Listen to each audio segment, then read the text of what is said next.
እስቲ አንድ እውነትን ልንገራችሁ። በየቀኑ ለጤናችሁ ብረት ለሆነው ጉልበታችሁ ወይስ ለደካማው የምግብ መፈጨት ስርዓታችሁ መፍትሄን ፍለጋ ወደ ፋርማሲዎች ትሮጣላችሁ?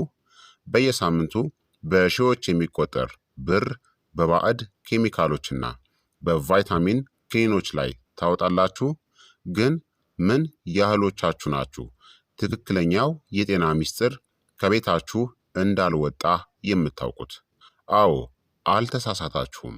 በዓለም ላይ ያሉ እጅግ በጣም ኃይለኛ፣ ዕድሜን የሚያረዝሙ፣ ደምን የሚያጠሩ እናም በሽታን የሚያንቀጠቅጡ ተፈጥሯዊ ንጥረ ነገሮች ያሉት እዚህ አሁን በእጃችሁ ስር ባለው በኩሽናችሁ ውስጥ ነው። ለዘመናት የነገስታት የወርቅ ያክል ዋጋ ይሰጣቸው የነበሩ ዛሬ ግን ተራ አቧራ አስመስለን ያስቀመጥናቸው 10 አስደናቂ ፈዋሽ የሆኑ ቅመሞች በቤታችን አሉ። ዛሬ በዚህ ቪዲዮ ከካንሰር መከላከያ ውህዶች ጀምሮ የአእምሮን ትውስታ እስከሚያድሱ ተአምራቶች ድረስ በሳይንስ የተረጋገጡትንና ጤናችሁን በከፍተኛ ደረጃ ለመደገፍ ሊረዱ የሚችሉ 10 ፈዋሽ የሆኑ ቅመሞችን አንድ በአንድ በጥልቀት እንመለከታለን። ከመጀመራችን በፊት በሳይንስ የተደገፉ አስደናቂ የተፈጥሮ የጤና ሚስጥሮችን ሁል ጊዜ ማግኘት ከፈለጋችሁ የዚህ ቻናል ቤተሰብ ሁኑ። ቪዲዮውን ላይክ፣ ቻናሉን ሰብስክራይብ እናም ለወዳጃችሁ ሼር ማድረጋችሁን እርግጠኛ ሁኑ። ሰብስክራይብ ካደረጋችሁ በቀጥታ ወደ መጀመሪያው እናም አስደናቂው ቅመም እንለፍ። አንደኛ እርድ ነው። ወርቃማው ቅመም ነው። እርድ ተራ የምግብ ማቅለሚያ አይደለም። እርድ ኩርኩሚን የሚባል እጅግ አስደናቂ የተፈጥሮ ውህድን ይዟል። ይህ ውህድ በሰውነታችን ውስጥ ያሉ ብግነቶችን በመዋጋት ረገድ ከብዙ ዘመናዊ መድኃኒቶች እኩል የመስራት አቅም እንዳለው በብዙ ጥናቶችም ተረጋግጧል። በተጨማሪም ኃይለኛ አንቲኦክሲዳንት የኦክሲዲቲቭ ስትረስን የሚከላከል ባህሪም አለው። ጥቅሞቹም የመገጣጠሚያዎችን ጤናን ይደግፋል። እንደ ቁርጥማት ወይም አርትራይተስ ያሉ የመገጣጠሚያ ህመሞችን እናም ብግነቶችን በከፍተኛ ሁኔታ ይቀንሳል። የኦክሲዲቲቭ ስትረስንም ለመዋጋት ይረዳል። በሰውነታችን ውስጥ ሴሎችን የሚያበላሹ ፍሪ ራዲካልስ የሚባሉ መርዛማ ነገሮችንም ያጠፋል። የልብ ጤናንም ሊደግፍ ይችላል። የደም ስሮችን ሽፋን የኢንዶቴሊየም ተግባርን በማሻሻል የልብ ህመም አደጋንም ይቀንሳል። ጤናማ እርጅናንም ያበረታታል። ሴሎች እንዳያረጁና የአንጎል ብቃት እንዳይቀንስም ይከላከላል። እንዴት ጥቅም ላይ ይውላል? በየቀኑ በሚሰሩት ሾርባዎች፣ የአትክልትና የስጋ ወጥ አሰራሮች ውስጥ በብዛት ጨምሩ። የሩዝ ምግቦችን ስታዘጋጁ ውብ ወርቃማ ቀለምና ጣዕም እንዲኖረው እርድን ቀላቅሉት። የእርድ ሻይ ወይም ደግሞ የእርድ ወተትን አዘጋጅታችሁ ማታ ከመተኛታችሁ በፊት ለብ ባለ ወተት ውስጥ ግማሽ የሻይ ማንኪያ እርድን፣ ጥቂት ማርና ቁንዶ በርበሬ ጨምራችሁ ጠጡ። ወተትን ካላገኛችሁ ንጹህ የእርድ ውሃን መጠጣት ትችላላችሁ። ሁለተኛ ቀረፋ ነው። ጣፋጩ የጤና ማጠናከሪያ ነው። ቀረፋ ልዩ መዓዛ ያለውና የሜታቦሊክ የምግብ ስልቀጣ ጤናን ሊደግፉ በሚችሉ በእጽዋት ውህዶች የተሞላ ቅመም ነው። በተለይም ኢንሱሊን የተባለውን ሆርሞን በደንብ እንዲሰራ በማገዝ በደማችን ውስጥ ያለውን የስኳር መጠንን ለማስተካከል ወደር የለውም። ጥቅሞቹም ጤናማ የደም ስኳር መጠንን ለመጠበቅ ይረዳል። ከምግብ በኋላ በደም ውስጥ የስኳር መጠን በከፍተኛ ሁኔታ እንዳይጨምር ያደርጋል። በአንቲኦክሲዳንቶችም የበለጸገ ነው። ከሁሉም ቅመማ ቅመሞች በበለጠ የሴል መጎዳትን የመከላከልም አቅም አለው። የልብ ጤናንም ይደግፋል። መጥፎ የኮሌስትሮል የኤልዲኤል መጠንን ለመቀነስ ይረዳል። ያለ ተጨማሪ ስኳር ጣዕምንም ይጨምራል። ለምግቦች ተፈጥሯዊ ጣፋጭነትን ስለሚሰጥ የስኳር ፍላጎትንም ይቀንሳል። እንዴት ጥቅም ላይ ይውላል? ጠዋት በምትመገቡት ኦትሜል ላይ በዱቄት መልክ ቀረፋ ነስንሱበት። በየቀኑ በምትጠጡት ጥቁር ቡና ወይም ሻይ ውስጥ ቀረፋ ጨምራችሁ አፍሉት። ጤናማ በሆኑ የፍራፍሬ እስሙዚዎች ውስጥ አንድ ላይ ፈይታችሁ ቀላቅሉት። ሶስተኛ ደግሞ ዝንጅብል ነው። የተፈጥሮ የምግብ መፈጨት ረዳት ነው። ዝንጅብል ጂንጀሮል የተባለ የመድኃኒትነት ባህሪ ያለው ዘይትን ይዟል። ይህ ቅመም የምግብ መፈጨትን ፈጣን ከማድረግ ባለፈ በሆድ ውስጥ የሚፈጠሩ ጋዞችን እናም አለመመቸቶችን ለማጥፋት ለዘመናት በባህላዊ ሕክምናም ሲያገለግል ቆይቷል። ጥቅሞቹም ለማቅለሽለሽ ይረዳል። የጠዋት ማቅለሽለሽ፣ የጉዞ ድካም ወይም ከቀዶ ጥገና በኋላ የሚመጣን የማቅለሽለሽ ስሜትን ወዲያውኑ ያስታግሳል። የምግብ መፈጨትንም ይደግፋል። ሆድ በፍጥነት ምግብን እንዲያደቅና የሆድ መነፋትን እንዲያስወግድ ያደርጋል። አንቲ ኢንፍላማቶሪ ውህዶችንም ይዟል። የጡንቻና የጉልበት ህመምን ይቀንሳል። የበሽታ መከላከል ጤናንም ሊደግፍ ይችላል። የጉሮሮ ህመም፣ ሳልና ጉንፋንን በፍጥነት ይዋጋል። እንዴት ጥቅም ላይ ይውላል? ትኩስ የዝንጅብል ሻይን ተጠቀሙ። ዝንጅብሉን ከትፋችሁ ወይም ወቅጣችሁ በውሃ ውስጥ በማፍላት ከሎሚና ማር ጋር መጠጣት። በአትክልቶች እናም በስጋ ጥብሶች ምግቦች ውስጥ በመክተፍ ልዩ ጣዕም እንዲኖረው ማድረግ ትችላላችሁ።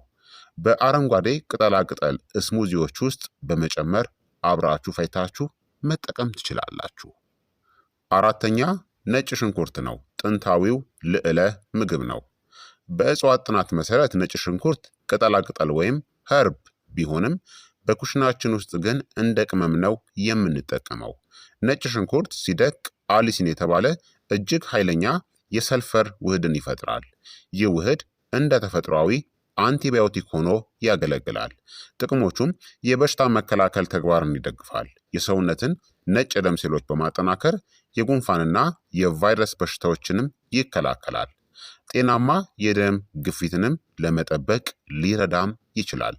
የደም ስሮች እንዲለጠጡና ደም በነፃነት እንዲዘዋወር በማድረግ ከፍተኛ የደም ግፊትንም ይቀንሳል። የልብ ጤናንም ይደግፋል። በደም ስሮች ውስጥ ስብ እንዳይከማች ይከላከላል። በአንቲኦክሲዳንቶችም የበለጸገ ነው። የአንጎል ሴሎችን በመጠበቅ የአልዛይመርስ በሽታንም ይከላከላል። እንዴት ጥቅም ላይ ይውላል? ዋናው ሚስጥር ነጭ ሽንኩርቱን ካደቀቃችሁት በኋላ ወዲያውኑ ወደ ምግቦች ወይም ወደ ትኩስ ነገሮች ውስጥ አትክተቱት።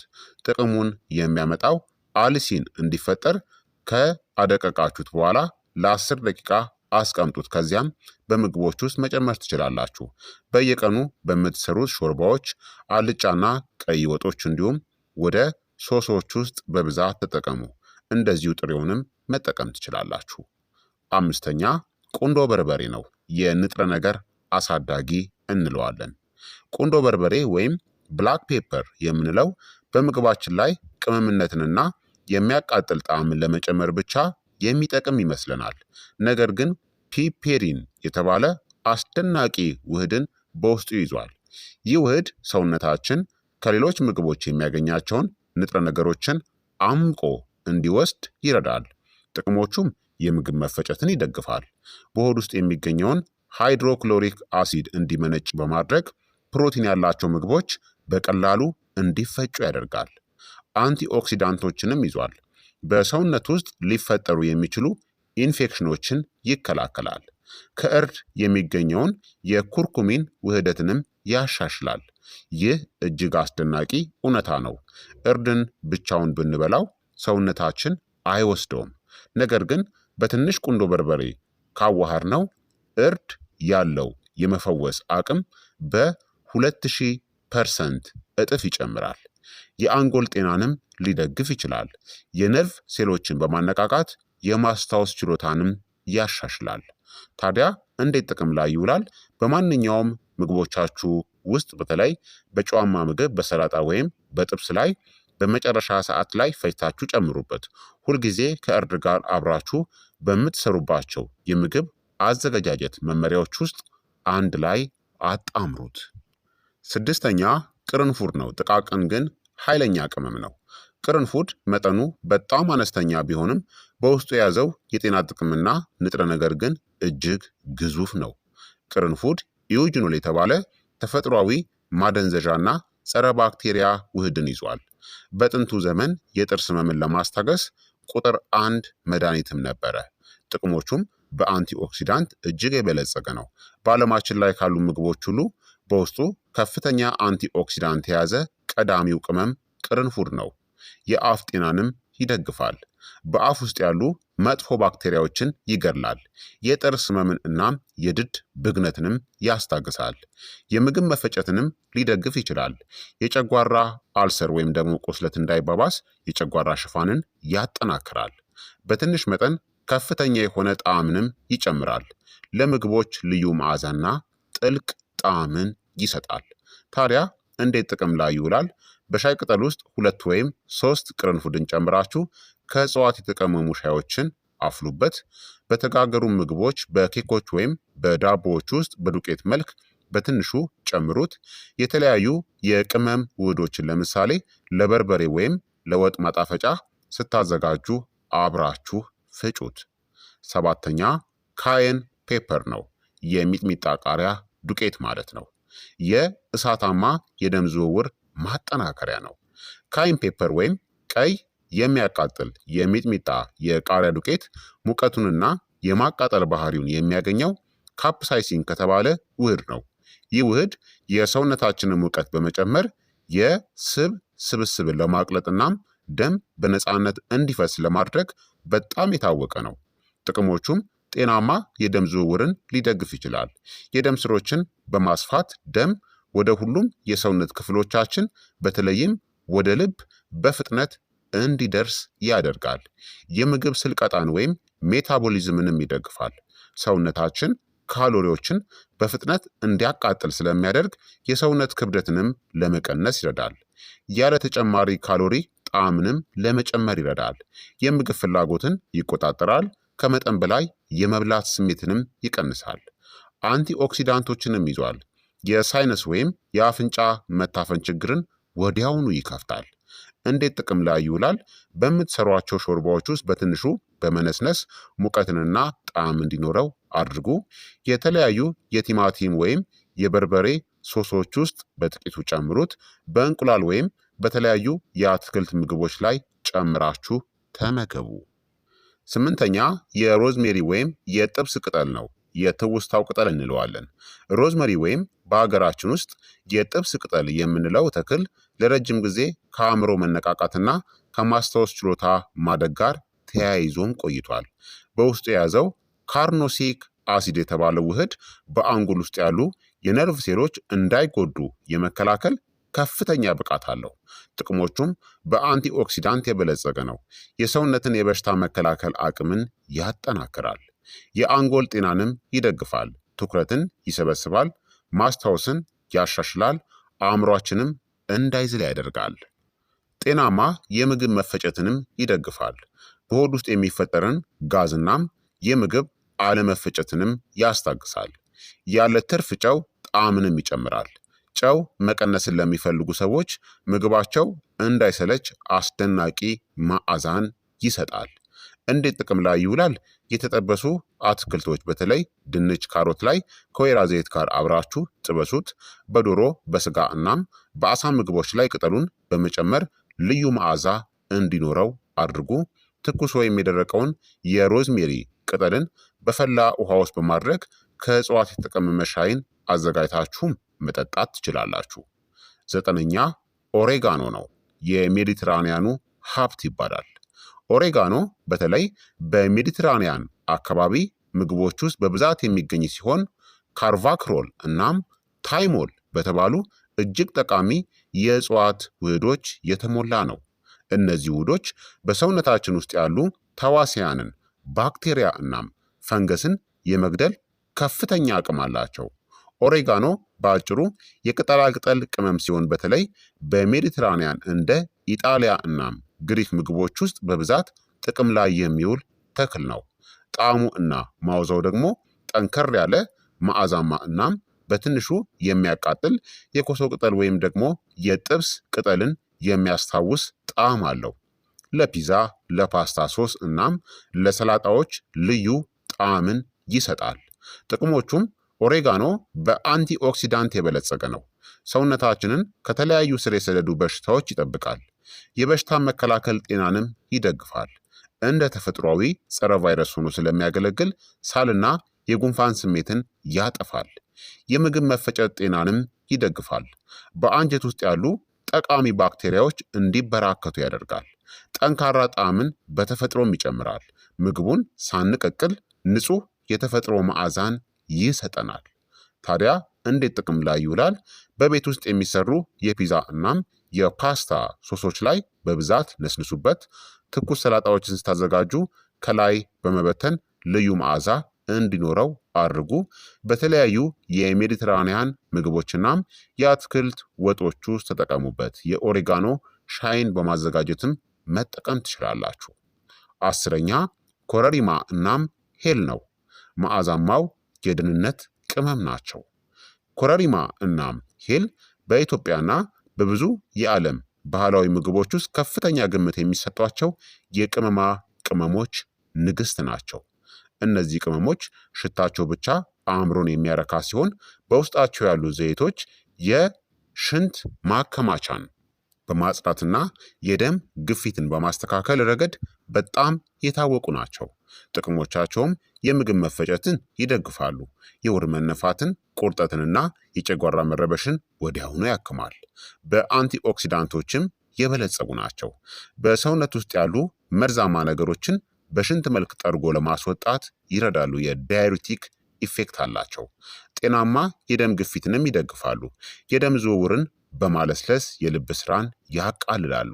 ትንፋሽን በተፈጥሮ ያድሳሉ።